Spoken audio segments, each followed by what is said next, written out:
Okay, when to fire a buyer. Sorry, shaking the table here. Okay, in your first year, there's a lot of people, they just can use you, right? And it's challenging to be able to identify this at first. I know, when I was first year, desperate for money a bit, there's this one guy that was like, well, can you give me cash back at closing after I buy? And I was like, now I'd be like, go fuck yourself. But back then I was like, fuck, I need some money. This guy, like, the guy just out negotiated me. I'm supposed to be the agent. Like,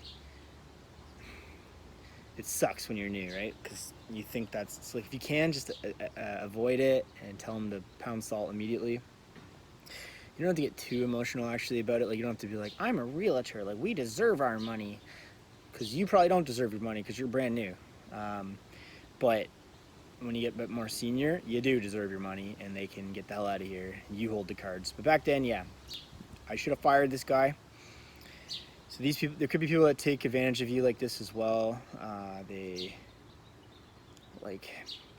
Sometimes you have to gamble. Like, oh, we're coming in from out of town. Can you show us 10 properties? And you show them 10 properties, and then they're like, thanks, we're just going to rent, or we bought from another agent. You're like, motherfucker, fuck. But I guess find the good in that. Like, you saw those 10 properties. You can also then talk to the next person and be like, yeah, I've already been in that one, and I can get there tomorrow. We can write an offer. Like, no, that'll fit perfectly for you. So, like, there's always some positive to it. I did a gamble the other day. I didn't want to do any showings. I just got back from Europe. That's why a bit of a change of scenery here. But the guy was like, oh, can you get down here? And I'm like, I always say speed can make you the money, but it's a gamble. And I got down there in 10 minutes. He's like, I like it. I just got to talk to the wife, blah, blah, blah. And then, wife didn't like it. So I was like, hope you appreciated that I got down there. Crickets. So, it probably wasn't a good buyer anyways. The only reason I actually went and did that one was to help my seller. It was my listing. I was trying to get another offer from my seller. If he was just a random guy that called me and was like, can I go see this property right now in 5 minutes? I'd be like, who are you? Why are you calling me? Like, have you been approved? This kind of stuff. So, yeah, like, you want to really, like, hopefully they trust you and, like, they know who you are. They see your brand. They're going to want to use you. And then you shouldn't have to fire them as much. I'm getting really busy right now as well. That's why I have my brother Phil, I got Alexandra, and I got Lindsay, kind of, that I give them a lot of leads right now. We're not a team, but I just give them a lot of work to do because, like, I can't keep up with my clients right now. And one, I don't want to, because they're the kind of clients that I wanted in my first year, but they're not the kind of clients I want in my second and a half year. So these are the clients that I kind of have to fire at my point now, because they're just time wasters. Because they just see me, Jeff, you're the investment property guy. I want a duplex. Take me around to 50 duplexes, and maybe I'll buy one, and then you can maybe make a commission. Well, that was great in my first year. Hopefully not 50, but now I can't do that. So, like, these are people like I have to fire. You guys, 50 is ridiculous, but depends who they are. Like, I took Matt McKeever around. We looked at, I don't know, 30, 40, 50, 60, 70 houses. I think he made me maybe $2,600 in the first year of me knowing him. Well, look at me now, right? Like, I identified that Matt was a very valuable person potentially for my life and in my career as an agent. And whereas Matt only made me $2,600, Matt was like, you should talk to Jeff Weibel. He's amazing. Blah blah blah. Or like, because why? Because I was fast and I'm there for him. So just knowing Matt made me $2,600 on paper, but made me $40,000 from the connection. So that's a buyer you don't want to fire, and you don't want to be like, Matt, which one are you gonna buy? I've taken you to 40.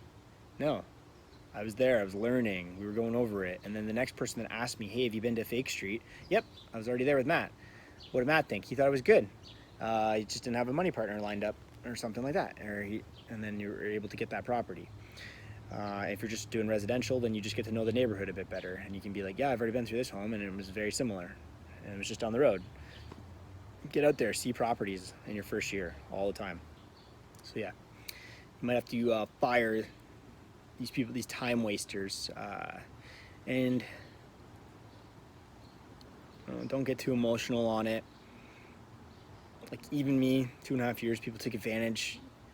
You just get better at identifying it earlier on. You could show them 10 properties and then they buy with the other guy. Maybe you're sitting there at home like, oh yeah, but why wouldn't you get them under contract? Sorry for shaking the table. Why wouldn't you get them under contract? I just don't do that. And the more senior I am now, it doesn't bite me in the butt because they need my knowledge. So it comes back to that. If you are just turning on light switches and opening doors, they're gonna backstab you, because who are you? But if you're the top, I know you're new, but if you're the guy who knows about the new things and you hold some of that back and you're like, I know about, my brokerage is going to be listing these ones down the road, or this and this, or you know, you already know something about the seller before you get there, or something, like, you're valuable. If you're literally just turning on light switches, they're gonna go with the next person. And so that's what you got to be able to do from them. So if you ever get them on the phone, try to like feel them out a bit when you begin. If they try to like say things like, oh, I don't have a realtor, but you know, find out why. Like, why don't you have a realtor? Like, well, I've been looking for a year, but I don't have a realtor. Fire him right there. That's just ridiculous. Like, why would you not have a realtor if you've been looking for a year? Something's wrong, right? Like, nobody wants to work with this guy, or he's just going around and he's literally just trying to, he thinks working with all the seller agents is going to save him $1, him or her $1. So, yeah. More you guys learn, more you're gonna be able to fire these people. It's gonna save you a lot more time, and then focus on the people that actually make you money, because these people can pull you away from it. But if they have pulled you away from it, don't cry over it. You did learn a lot about that, and you learned a lot potentially about other houses. But these are the people that just are shitty at offers, and just, they won't listen to you in the negotiation process. So try to get rid of them to begin with. They're not going to make you your 100K. And let's see you on the next video.